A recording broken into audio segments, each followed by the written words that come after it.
Hello and welcome everyone for today's webinar. My name is Stefan Gebele and today I'd like to show you how easily it is to exchange data between Siemens S7 1500 and the IBM Watson IoT platform. The session today is separated in two parts. We will start with the theoretical part where I'm going to explain what MQTT is and how it works. In Chapter 3 I will give you a brief overview about the dataFEED OPC Suite, the software which we are using today to send data to the IBM Watson IoT platform. This is followed by the practical part, the actual live demo. So what is MQTT? MQTT is short for Message Queuing Telemetry Transport, and it's an application protocol. So maybe you have heard of other protocols like OPC UA or HTTP. MQTT is simply another way of communication. And it's lightweight. That means that your devices which speak MQTT don't need much computing power, and therefore it's ideal for IoT devices like small sensors, cars, or simply every kind of devices. It has a publisher-subscriber architecture. I will explain what that means in the next slide. And it's using TCP as the transport protocol. A few words to security. Authentication can be done via username and password. You can also use certificates, and of course you can also encrypt your data by using a SSL connection.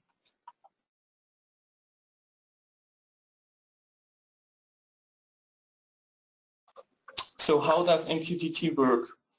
So in the middle you can see there's a broker, which is some kind of a distributor or dispatcher.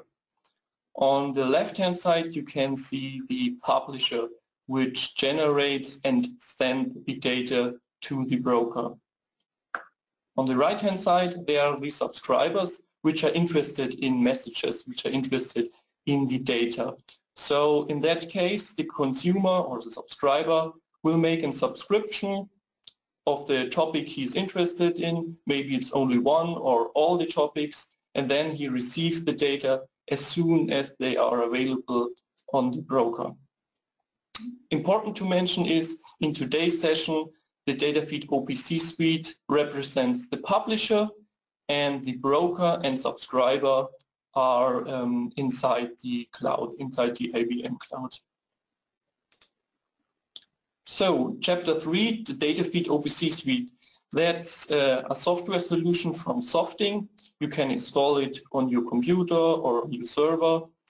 And what it basically does is it collects data from different data sources, like an OPC UA server. We can also connect to different PLCs, like today we are using Siemens, but it's also possible to connect to a Rockwell, Mitsubishi PLC. Everything is possible.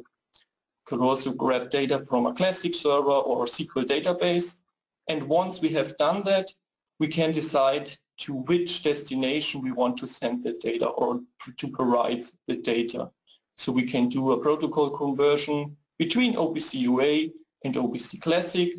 We can also say that we want to write data into a SQL database from a Modbus PLC like Schneider, Rockwell, or we can send it to MindSphere like we are doing in one of our next webinars. So that's basically what the dataFEED Suite does. In today's session we want to send data from a S7 1500 to the IBM Watson IoT platform. This is done via the dataFEED OPC Suite. The first step is that we establish a connection between the S7 and the dataFEED OPC Suite. The second step is that we establish a connection between the suite and the cloud, the IBM Watson IoT platform. And the last step, the third step, is that we have to do a so-called mapping, because we have to decide which data we want to send. Okay, this is already the end of the theoretical part. So I want to start now with the practical part. So, as already mentioned, what I have to do first, I have to start the dataFEED OPC Suite.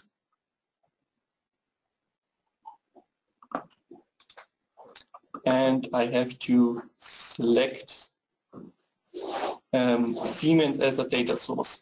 As already described, I have here a bunch of possibilities where I can collect data from.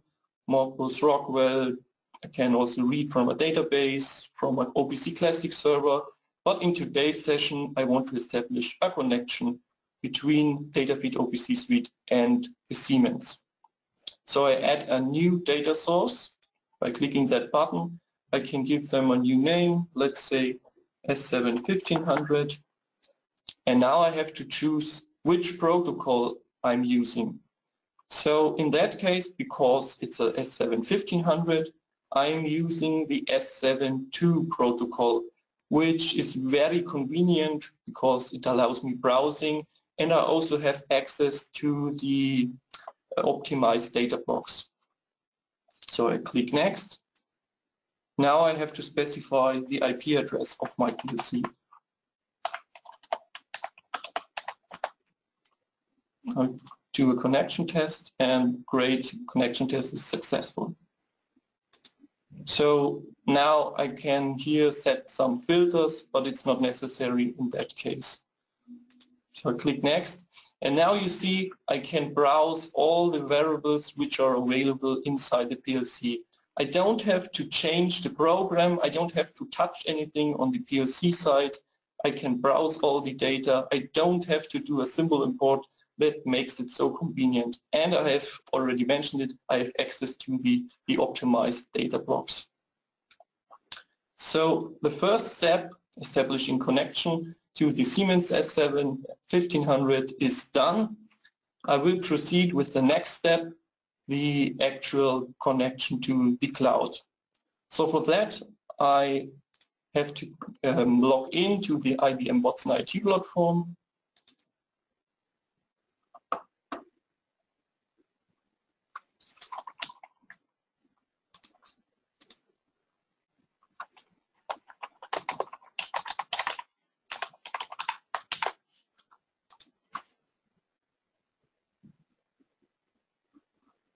Okay.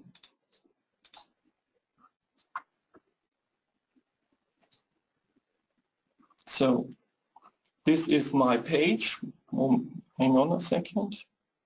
Okay. So what I do now is I want to create a device.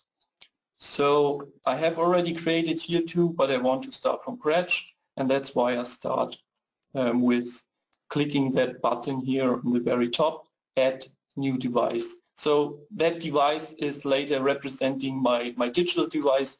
Could be a temperature sensor, or in my case it's the digital representation of a PLC, and my device ID is Siemens. I can specify that to two strings as I want. I can give here any name what suits you. Okay, I press Next. Here I can add some additional data, some metadata, but it's optional, so I don't have to use it. I can use it, but it's not necessary. So I can proceed here. This is very important. So IBM provides me two opportunities to generate the token, to generate the password. The first is auto-generated, or I can also use a self-provided authentication token, which means that I can specify the password myself. I leave it as it is, auto-generated, so the password is generated by the IBM cloud, which we will see in the following steps. So this is the summary. I can check what I've typed in. Security token to be generated, that's all good, so I press Finish. These are my credentials which I need to establish a connection, and the best thing is that I copy all this and paste it into a file. I've already provided here one. So organization ID is, I will show you in the organization ID can be found here. This is given from the IBM cloud, and my organization ID is, is that part. Device ID is PLC, device ID is Siemens, authentication method is use token authentication, and my token, which is representing my password, is that strange string here. So I've everything done in the cloud, so now I have to configure the dataFEED OPC Suite. So the first step was to establish a connection between the Siemens. I've done that in the data source section, and now I go to data destination, and I could provide the data via OPC UA, or I can write data in the NoSQL database. But today I want to send data to the MQTT broker, so I'm choosing that as the data destination. I press the add button. I can give it a fancy name, let's say MQTT IBM. And now I have to specify the client ID. And the client ID is given from the IBM, and in the documentation it says that the client ID must be in that format, so it must be a D : organization ID : device type : device ID. Important here to mention is that this format is not given by Softing, it is simply described in the documentation of IBM. So it says D : organization ID, which can be found here, : device type, : and last is my device ID. So I copy that and paste it, and I can proceed with the next step. I'm using an encrypted way to communication via SSL, and the URI is also specified in the documentation, and it's organization ID .messaging.internetofthings.ibmcloud.com. The port which I'm using is the 8883. It's the standard port for SSL via MQTT. So I just have to take this one, and I can copy the rest because that is always the same. It's just make a different from the organization ID. So I copy that again and paste it into the URI field. Okay, looks good. Now I have to set the authentication settings. We are doing that via username and password. The username is always the same. It's always use token authentication. And the password is that token which was generated by the IBM cloud. Okay, this is all good. I try to connect. Okay, it says connection test successful. I proceed with the next step. Now I have to define the so-called topics. These are representing later my messages. And again, IBM says the topic structure must be hierarchical, and it must start always with IoT -2 and followed by another node called EVT. So we need always these two nodes. It's given from the IBM cloud. And the next tag, the next node, I can specify myself. So in my case, it's temperature. Then we have to add another node,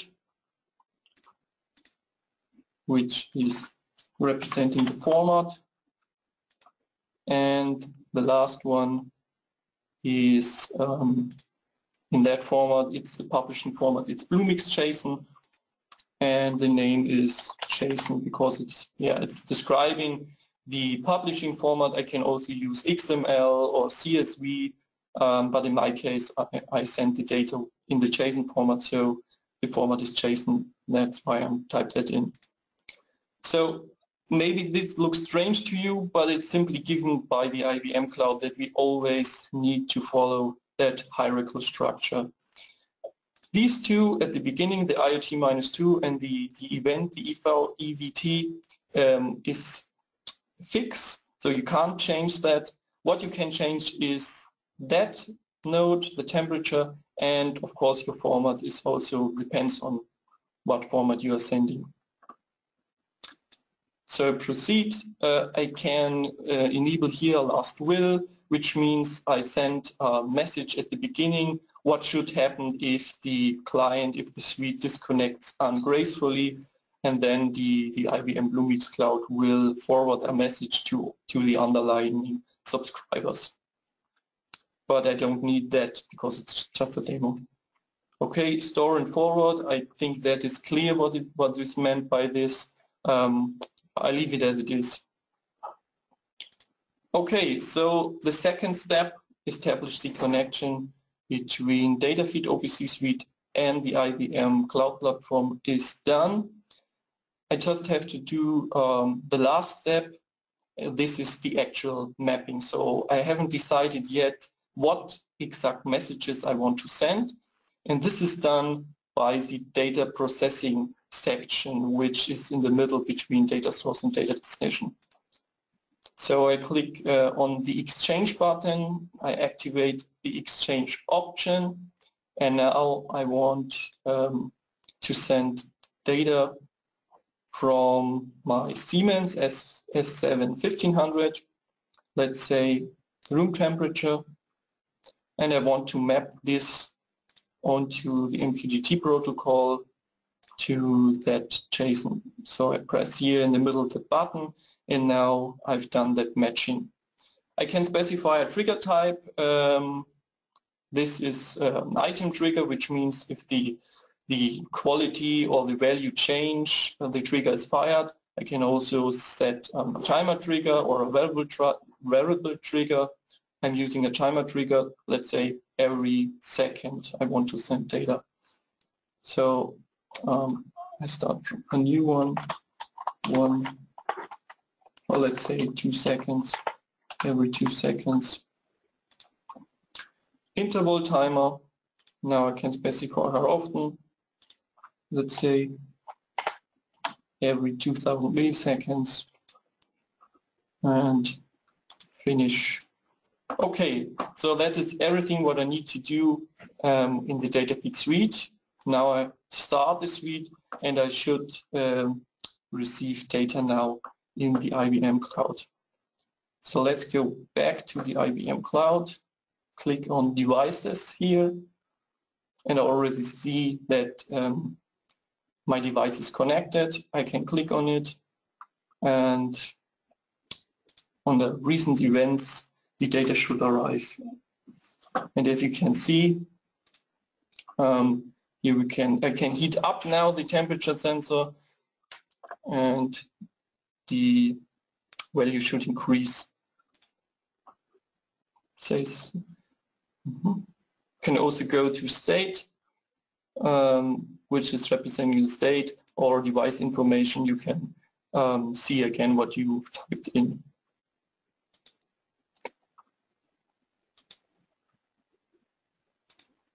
Okay, so now I go back to the presentation. This is actually the end of the practical part. So are there any questions left? You can see that